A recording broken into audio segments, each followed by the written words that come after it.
Purvanchal expressway, Bundelkhand expressway, 6 expressway संचालित हैं। Gorakhpur link expressway, Ballia expressway एवं गंगा एक्सप्रेसवे।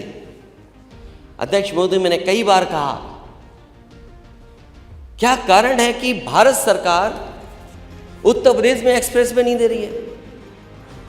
और ये बात मैं पहली बार नहीं कहने जा रहा हूं सरकार के सामने। मेरे जितने भाषण हैं उठा करके दे लीजिए। मैंने हर बार कहा कि देश में अगर बन रहा है एक्सप्रेसवे तो भारत सरकार यूपी में क्यों नहीं बना रही? अगर एक भी भारत सरकार के बजट से उत्तर प्रदेश में एक्सप्रेसवे बन रहा हो तो अध्यक्ष महोदय, सरकार बताए हमें कि कौन सा एक्सप्रेसवे है जो भारत सरकार के बजट से उत्तर प्रदेश में बन रहा है। और ये बात मैं आपसे इसलिए कहता हूं कि अगर आपके बजट का पैसा वहां जाएगा और अगर वो पैसा बच जाए तो हमारे किसानों का भला हो सकता है। उस पैसे को आप मंडी बनाने में लगा दें और किसानों को सुविधा देने के लिए लगा दें। और आपका तो गोरखपुर लिंक एक्सप्रेस बन जाना था 2022 तक। हम लोगों को अध्यक्ष महोदय लगता है और इंतजार करना पड़ेगा। ये तो 24 आ गया है और यहां तो माननीय सदस्य जितने बैठे हैं, ये नोएडा, ग्रेटर नोएडा से आगरा वाले पे भी चले होंगे, यमुना क्रॉस करने के बाद जो एडीए आगरा डेवलपमेंट अथॉरिटी का बना है वो लिंक में भी चले होंगे, और उसके बाद आगरा लखनऊ पे भी चले होंगे, और उसके बाद पूर्वांचल पे भी हमारे कई माननीय सदस्य चले होंगे। ये चेहरे से कहें न कहें, लेकिन इनके मन में इनको पता है कि सबसे अच्छा एक्सप्रेसवे कौन सा बना है। ना कहो आप, लेकिन जानते हो आप। और मैं अध्यक्ष महोदय दावा कर सकता हूं कि दुनिया के जो बेहतरीन एक्सप्रेसवे हैं उसके बराबर कोई एक्सप्रेसवे बनाए तो आगरा लखनऊ एक्सप्रेसवे बना है जो समाजवादियों ने बनाया। ये बात मैं बार बार बोलता हूं। सदियों की प्रतीक्षा अयोध्या में दूर हुई। आज अयोध्या में इंटरनेशनल एयरपोर्ट है। 14 से 15 फ्लाइट अयोध्या से देश के अंदर अलग अलग स्थानों पर जा रही है। ये अयोध्या में प्रारंभ हुआ है। जो अयोध्या को पहले छूना नहीं चाहते थे, आज अयोध्या इंटरनेशनल एयरपोर्ट देने वाला देश का एक प्रमुख राज्य और देश के 4 इंटरनेशनल एयरपोर्ट के साथ उत्तर प्रदेश अपने 9 एयरपोर्ट को क्रियाशील कर चुका है और 10 और को हम क्रियाशील करने जा रहे हैं बहुत सी।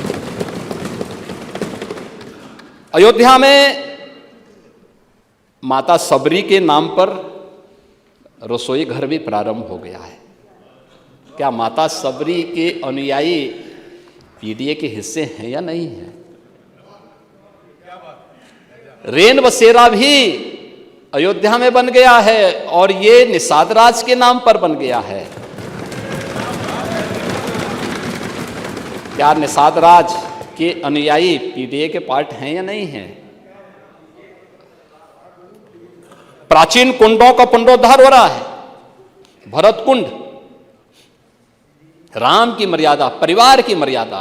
क्या परिवार की मर्यादा है? यहां तो पीडीए, हमारे डिप्टी सीएम ने कहा पीडीए का मतलब है परिवार डेवलपमेंट अथॉरिटी। ब्रजेश जी ने अभी अपने उसमें कहा उनके पीडीए में और लोग हैं लेकिन चच्चू नहीं है। वो बेचारे हमेशा ठगे जाते हैं ऐसे ही। कब तक यह न्याय होगा पता नहीं। महाभारत क्यों, एक बार पढ़िए महाभारत। हाँ एकदम। आखिर परिवार के 3 सदस्यों के नाम थे, चच्चू के नाम क्यों नहीं था?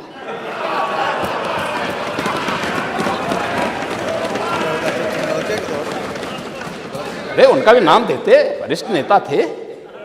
बेचारा रगड़ते रगड़ते अपने को जो है पीडीए में है ही नहीं।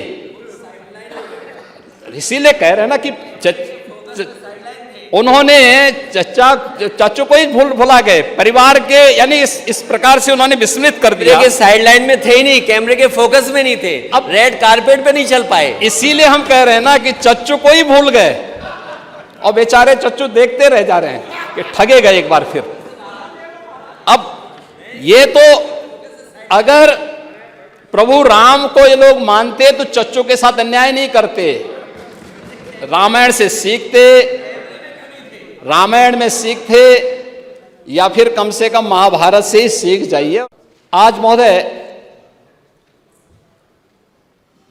नेता प्रतिपक्ष इस बात को कह रहे थे कि एक्सप्रेसवे में लखनऊ कानपुर ग्रीनफील्ड एक्सप्रेसवे, ये एलिवेटेड जो एक्सप्रेसवे है ये भारत सरकार के सहयोग से बन रही है। इसके अलावा बलिया लिंक एक्सप्रेसवे ये भारत सरकार के सहयोग से प्राप्त बन रही है। प्रदेश के अंदर जो विभिन्न जनपदों में हम लोगों ने इस कार्य को आगे बढ़ाने का काम किया है, लगभग 4 लेन की 1235 ऐसे प्रोजेक्ट हैं जिसको पिछले 7 वर्ष के अंदर आगे बढ़ाया गया है, और जो ये बेहतरीन कनेक्टिविटी प्रदेश के अंदर, यहाँ पर प्रदेश के अंदर संपन्न हुई है। प्रदेश के अंदर एयरपोर्ट 16 डोमेस्टिक और 5 इंटरनेशनल एयरपोर्ट के साथ बहुत शीघ्र उत्तर प्रदेश 21 एयरपोर्ट वाला देश का पहला राज्य बनने जा रहा है। 17 के पहले 2 एयरपोर्ट मामूली यानी चलते थे, लखनऊ और वाराणसी के, ये फुल्ली क्रियाशील थे, शेष आंशिक थे, कभी कभी एक फ्लाइट आ जाती थी। लेकिन आज 9 एयरपोर्ट पूरी तरह क्रियाशील हो चुके हैं, 10 एयरपोर्ट पूरी तरह क्रियाशील हो चुके हैं, 10-11 की स्वीकृति मिल चुकी है, किसी भी दिन हम उनको प्रारंभ करने जा रहे हैं। Zero tolerance law and order पर, फिर महिलाओं के ऊपर सबसे ज़्यादा अपराध क्यों, सबसे ज़्यादा घटनाएं उनके ऊपर क्यों, देश में सबसे ऊपर उत्तर प्रदेश क्यों? योगी आप कहते हैं कि महिलाओं बहन बेटियों के साथ उनके राज में छेड़खानी रेप नहीं होता, दुष्कर्मी अगले चौराहे पर मार गिराए जाते हैं। बीएचयू में एक बहन के साथ क्या हुआ, कोई आज के समय पे कल्पना नहीं कर सकता। एक बेटी और बहन के साथ क्या हुआ। जो लोग पकड़े गए हैं वो तीनों के तीनों भारतीय जनता पार्टी के आईटी सेल के मेंबर हैं। वो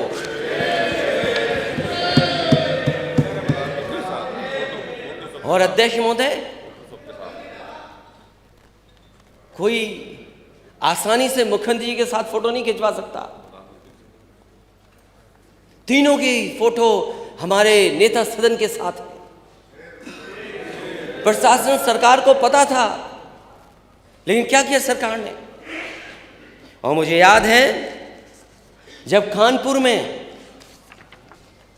एक मां बेटी के ऊपर बुलडोजर चलाया गया था और आग लग करके मां बेटी जिंदा जल गए थे।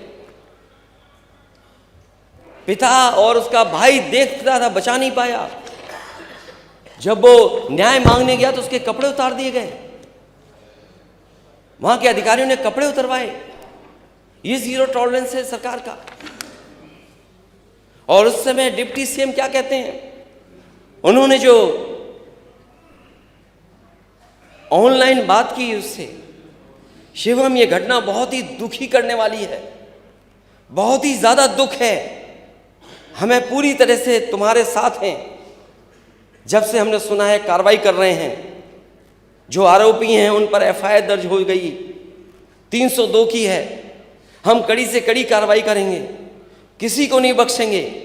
तुम हमारे परिवार के सदस्य हो, हम तुम्हारे साथ हैं, पूरी सरकार तुम्हारे साथ है। जो तुम्हारी मांगे हैं उन पर गंभीरता पूर्वक काम करेंगे।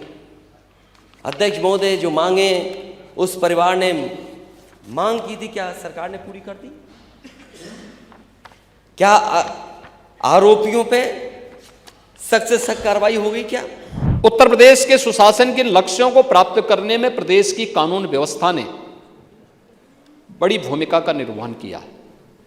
इसके लिए प्रदेश को शासन को पूरे प्रदेश के अंदर सुरक्षा का एक बेहतर वातावरण बनाना पड़ा।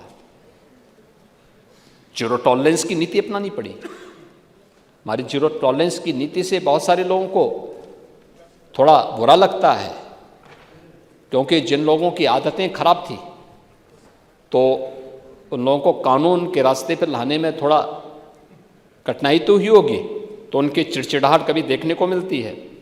लेकिन इसके लिए हमने पुलिस में भी रिफॉर्म किए, भर्ती की प्रक्रिया को आगे बढ़ाया, उनकी ट्रेनिंग को अपग्रेड किया।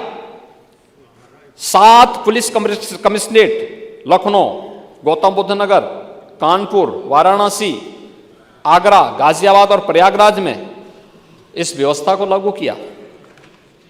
75 जनपदों में साइबर सेल के थाने स्थापित करने की कार्रवाई को अंतिम रूप दिया। साइबर क्राइम मुख्यालय लखनऊ पर एडवांस साइबर फॉरेंसिक लैब, 18 क्षेत्रीय थानों में बेसिक साइबर फॉरेंसिक लैब और 75 जनपदों में साइबर क्राइम थानों की स्थापना की कार्रवाई को भी हम लोगों ने प्रारंभ किया। और उत्तर प्रदेश फॉरेंसिक इंस्टीट्यूट की स्थापना भी लखनऊ में की है, जिसमें सत्र भी प्रारंभ हो चुका है। उनका फर्स्ट सेशन इसी वर्ष प्रारंभ हुआ है। 1,55,600 से अधिक पुलिस कार्मिकों की भर्ती संपन्न की है, जिनमें से 22,670 केवल महिला कार्मिक हैं।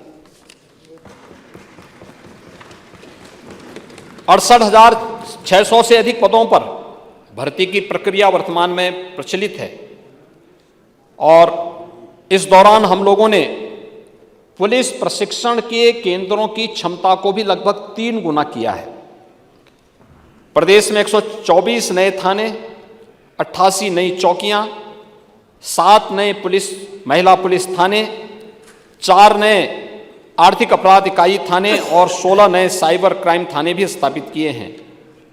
SDRF का गठन किया, उसकी 3 कंपनियों को क्रियाशील किया, 3 अतिरिक्त कंपनियों को सृजन की प्रक्रिया के साथ जोड़ा गया है।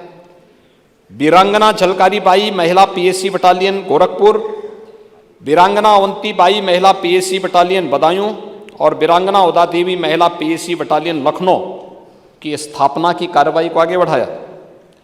और पहली बार महिला पुलिस कार्मिकों को भी फील्ड की ड्यूटी देने के कार्य प्रारंभ किए गए और महिला बीट पुलिस अधिकारी के रूप में 10,000 से अधिक महिला बीट में उनकी तैनाती की गई।